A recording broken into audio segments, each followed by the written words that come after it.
మీద ఉన్నటువంటి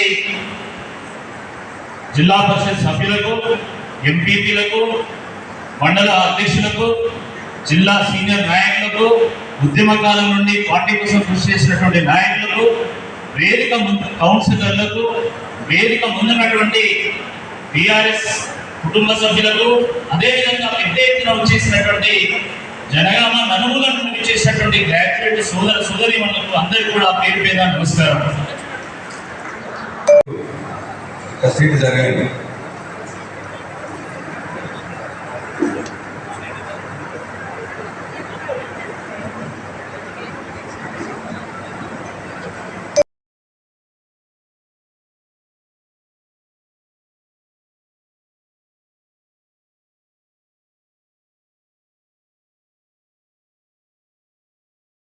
మనం ఏదో రకంగా ప్రొవోక్ చేయాలని చూస్తుంది కాబట్టి ఈ ప్రొవోక్ చేస్తున్న దశలో మన ఎమ్మెల్సీ ఎలక్షన్లు ఎదుర్కోబోతున్నాం.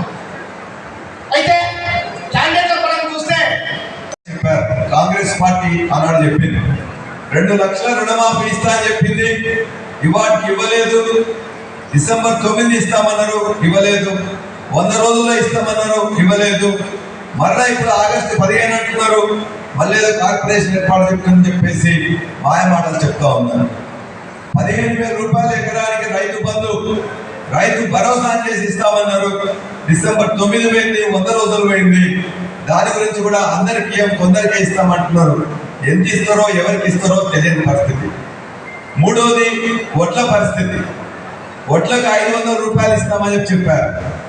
వడ్లకు 500 రూపాయలు బోనస్ ఇస్తామని చెప్పేసి వానాకాలంలోనే బోనస్ ఇస్తాం, ఈ వానాకాలంలో కొద్దిగా ఆగండి, మీరు వానాకాలంలో వడ్లు అమ్మకండి, నేను డిసెంబర్ 9 అధికారంలోకి వస్తా, ఖచ్చితంగా డిసెంబర్ 9 వచ్చిన తర్వాత మీకు 500 రూపాయలు బోనస్ ఇస్తా అన్నారు. డిసెంబర్ 7 అధికారంలోకి వస్తే 11, 12వ తారీఖు గుర్తు చేసినాం. మరి ఏం సంగతి, ఎందుకు ఇవ్వట్లేదని అంటే, తొందరపడకండి, ఇప్పుడే మేము అధికారంలోకి వచ్చినాం, ఈ వానాకాలం కాదు, వచ్చే ఎండాకాలం అంటే యాసంగి పంటకి ఇస్తామని చెప్పారు.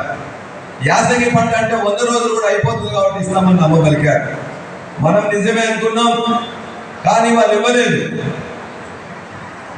రాకేష్ రెడ్డి గారికి ఈ వేదిక స్వాగతం తెలియజేస్తా ఉన్నది.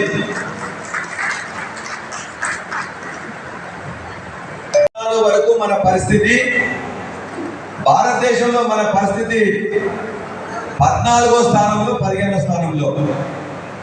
సాగు విస్తీర్ణంలో యాసంగి కూడా పండించే ఏకైక రాష్ట్రం, ఎక్కువ పండించే రాష్ట్రం ఉమ్మడి రాష్ట్రాలైన ఆంధ్రప్రదేశ్, తెలంగాణ. కానీ తెలంగాణలో వీటన్నింటినీ కూడా సాగునీటి వసతి రావడం వల్ల, కరెంట్ ఇవ్వడానికి రావడం వల్ల, పెట్టుబడి మనం ఇవ్వడం వల్ల ఈ 2014 నుండి 2024 వరకు జరిగిన ఈ యొక్క వ్యవసాయంలో మనం పెట్టిన పెట్టుబడులు కానీ మనం చూపించిన చొరవ వల్ల భారతదేశంలో నెంబర్ 1 వర్గాల కంటే కూడా ఎక్కువ మెజార్టీ ఇక్కడే బీఆర్ఎస్ పార్టీకి వస్తుందని చెప్పేసి లేటెస్ట్ సర్వే తెలిసినాయి. మీ అందరూ కూడా బ్రహ్మాండంగా కృషి చేసినందుకు మీ అందరూ కూడా శిరస్సు వంచి నేను మీ అందరూ కూడా నమస్కారం తెలియజేస్తున్నా.